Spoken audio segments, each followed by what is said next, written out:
هذا الكتاب حصرياً على منصة مرجانة، يقدم للقارئ العربي فرصة نادرة للاطلاع على 4 من أبرز الترجمات العربية للعهد الجديد.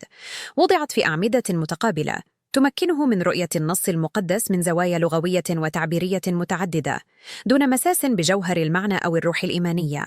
الهدف ليس المقارنة العقائدية أو الانتصار لترجمة دون أخرى، بل هو فتح نافذة تأمل ودراسة وفهم أعمق للنصوص المقدسة، مع احترام الخلفيات الكنسية واللاهوتية لكل ترجمة. على مر الزمن ظهرت عدة ترجمات عربية للعهد الجديد قام بها رجال دين ومترجمون من مدارس لاهوتية مختلفة.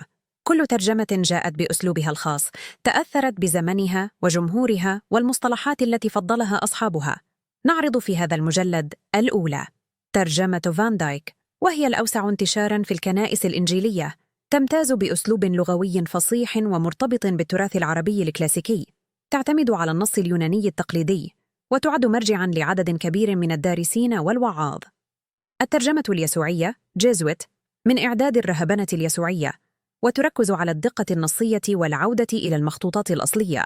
لغتها معاصرة نسبياً وتراعي الجانب الأدبي واللاهوتي في آن معاً.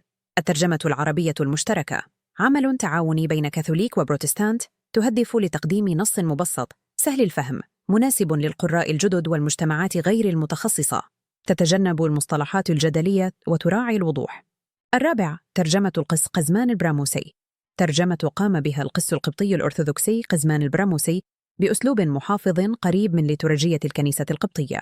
يقدم رؤية لغوية وروحية مستمدة من التراث الأرثوذكسي المصري، يتيح للدارسين والباحثين والمهتمين بالترجمة فرصة تأمل وتحليل بعيداً عن الجدل الكتاب، من إصدار الإبذياكون يوسف رمسيس. متاح الآن على منصة مرجانة.